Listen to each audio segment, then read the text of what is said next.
Pastor, I would like for you to share with us some things, because you're a woman that's done so many things, books, health, wellness. So without further ado, First Lady Pastor Bolden.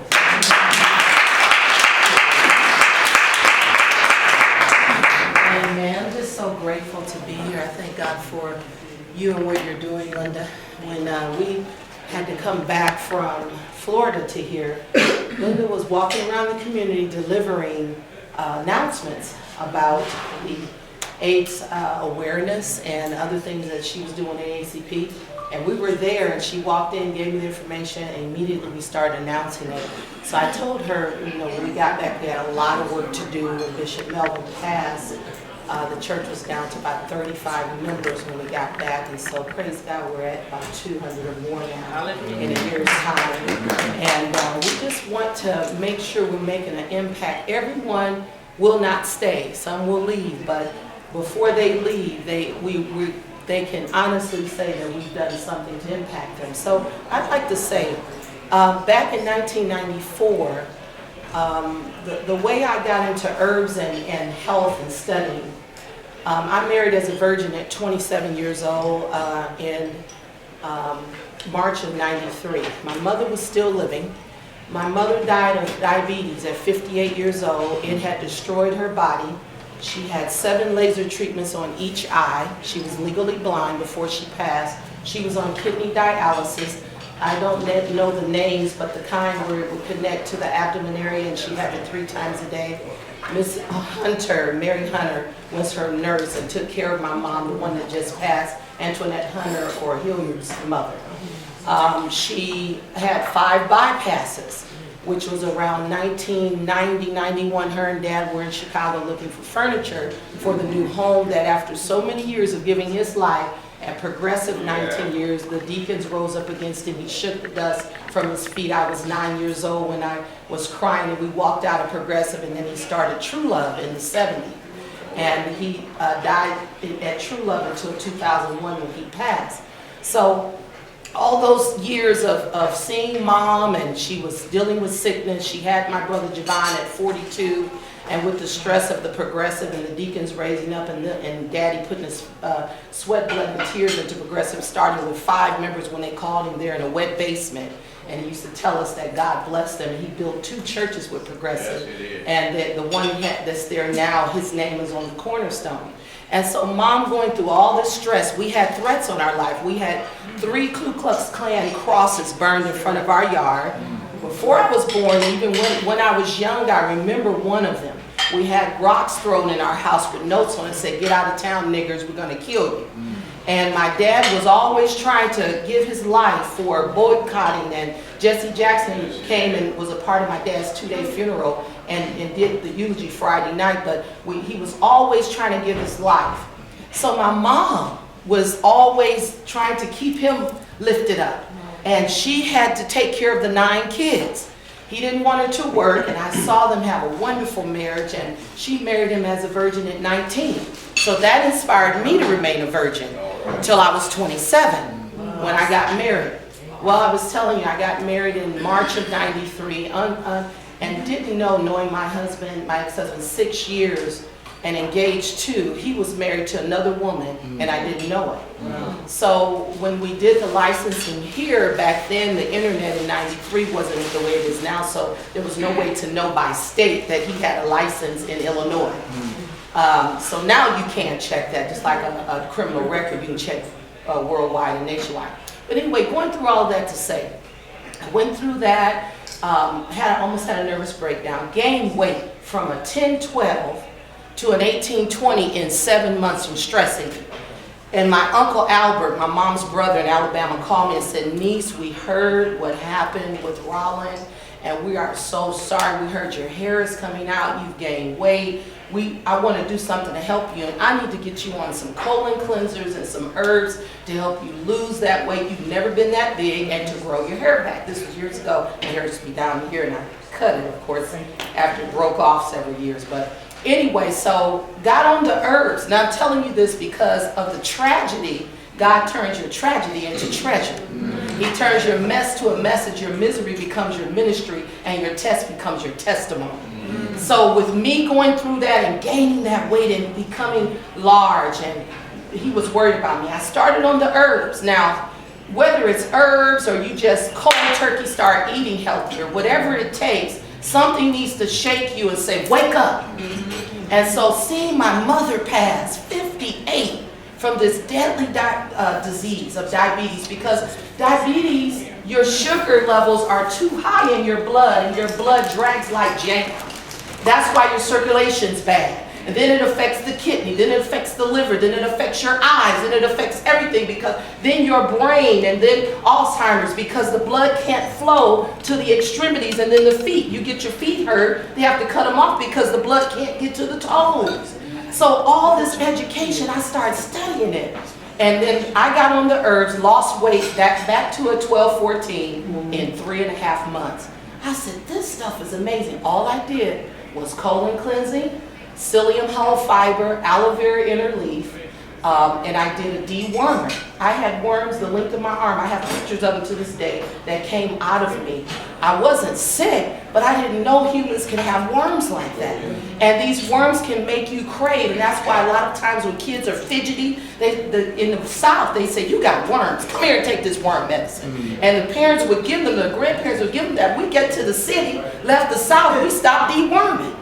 We give our cats and dogs deworm medicine, and if we don't, they'll die, and we think we don't have them. And I'm telling you, the floaters in your eyes, all these signs of eating when you know you're not hungry, and all these things will come up. So I lost the weight. I said, there's something to this. I had eczema so bad on my arms, my skin was 4 shades darker, and my neck was black. It would pus and bleed, and both of my feet were covered with eczema.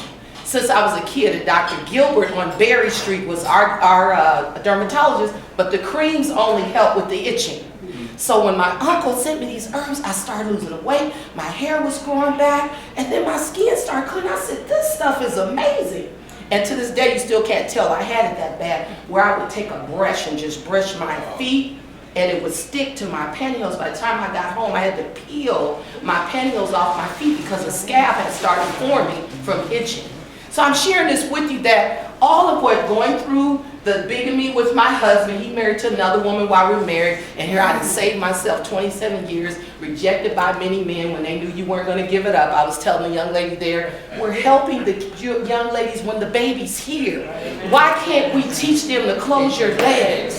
Because some of them won't have the baby so soon when they're not ready. I was married twice. I married a preacher after the first, and that gentleman had an anger problem. I was sharing this with her, is that he never forgave his mother for leaving them in a house. 5 kids walked off and left. She died, but he never forgave her. So I got married the second time, met him at a T.D. Jakes Bible conference. This was years after the bigamy situation didn't work out.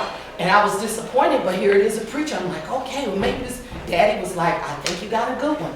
I moved to Atlanta with him. He started being angry and mean. He started calling me names, cursing me, being mean. I'm trying to do everything I could to be the best wife. My mom was the best example. Everything I did seemed like he got worse and worse. I called his sister, what is wrong with your brother? She said, girl, he is mad with the world. Mama left us years ago and she died, and he never forgave her. And you're his 5th wife. I said, I'm his 5th wife? Are you kidding? She said, no, girl. She said, I was wondering how long it was going to take. I said, why didn't you tell me? She said, we just met you before the wedding. So got through that, and here I am under the age of 40, divorced twice. But as I told the young lady here, I still always had in my mind, my mom was a virgin at 19. I don't want to be spread out all over the city. I don't want men to see me say, oh, I didn't have that. There you go. And so when we teach girls this, I told her, I'll help, I'll work with you. Because yes, we need to help them when the babies get here. But I was married twice and never got kids. Because I took the pill, or I did what I needed to do to make sure that nothing happened until we were ready. And thank God I didn't have babies right away when we got married. Because I didn't plan on divorcing. I'm married for life. That's what I grew up with. My parents didn't divorce. My mama died. They were married almost 38 years. So all of this that I'm explaining to you helped me be the woman that I am today. all I want to do is help people. I don't want to be always seen and people talk and say things. I have a heart for God's people. I love to help young ladies to know their value, and I want to help stop seeing couples arguing with each other. Stop being mean to each other. It doesn't work and it doesn't feel good. You've got to take care of yourself. I just talked to a young lady at the Divine Wife Institute that God gave me before Bishop came in my life. And this woman was crying like a baby. And her husband has not kissed her or hugged her, and they've not had sex for 6.5 years. And she is not even 55.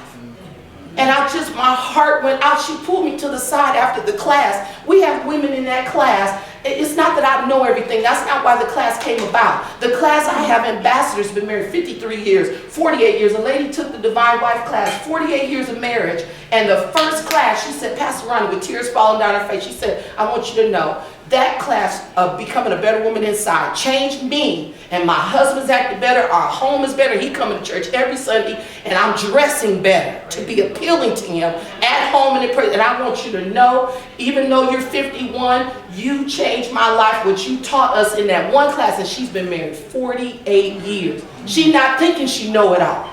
We all can get better, and it's not just me teaching. I have ambassadors that come in and share wisdom. So what I'm saying is, I hate to hear couples, and the reason why they haven't had sex, guess what? He has diabetes. He can't have an ejaculation. He can't get it up, okay? And it's because the circulation. The male organ has no bones. So what am I saying? The education, I told Sister Linda, I said, what Yolanda did, this is what we're doing tomorrow with the Rich Queens of the Well, the women's ministry. I hate to see the women struggling with the weight. They're trying to lift their leg, they're trying to get out the car, they can't hardly walk. Come on, ladies, your husband don't want to deal with all that. He may be okay with it, but it's not okay with your body. Your heart can't take it. And so we're going to do exercises tomorrow. I told the ladies, wear your sweatsuits and your gym shoes tomorrow. I have surprises for them. I'm going to do a seminar. Didn't I do these seminars in the Eagle 20 years ago. Okay. She knows. She was coming to the seminars that I had when God told me to put everything in storage in Atlanta. I had a dream 3 times when women cried in their sleep. I woke up and said, God, you got to tell me, what is this dream all about? I can't go to sleep. It's been 3 days in a row. He says, I need you to go to Fort Wayne and help women who are in ministry. Some of their pastors are not allowing their gifts to flow. So I need you to go to Atlanta, to Fort Wayne, put everything in storage and do what I tell you.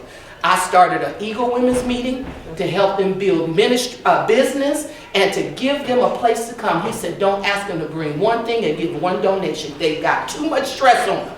Too many people asking them at the church, bring a cake for this, do this. He said, every month let them come to an oasis where 2 hours, they ain't got no kids, there ain't nobody asking to give a donation. Just come and get a free brunch and fellowship with women. And we did it, didn't we? When I left after 4.5 years, 2 years later, the ladies kept it going because it was nothing in town like it to give you freedom to share your business. So why am I sharing this? All of what I went through, wanting to be a virgin, wanting to have a happy marriage, I never even got to have children. And it bothers me sometimes because I want grandchildren. But I thank God for Bishop's daughters, and I thank God for his great kids and his great. But because I chose to connect with the wrong men for the wrong reason, at the wrong time, because I was dealing with loneliness, I teach now on the importance of being whole in God before anything, because you could be married and still lonely. And so all of this, I want to share this to help women and to help married women. Treat your man like a king. Because so many women are sitting lonely, like I did 15 years waiting on the Lord to bless me with a husband. Now I have him and people talk, but it's okay because I'm going to enjoy this man. Say amen. And I'm going to treat that brother even more. He does not want for N-O-T-H-I-N-G. And it's okay, talk as much as you want, but we are happy, we ain't faking, we that way when nobody's looking. But I'm just sharing what I went through. My uncle sent me those herbs. I took those colon cleansers. I've always worked on keeping my weight down. I asked for a man that works out. That's what I asked for. I love to travel and have fun and it's adventures. I don't want anybody boring.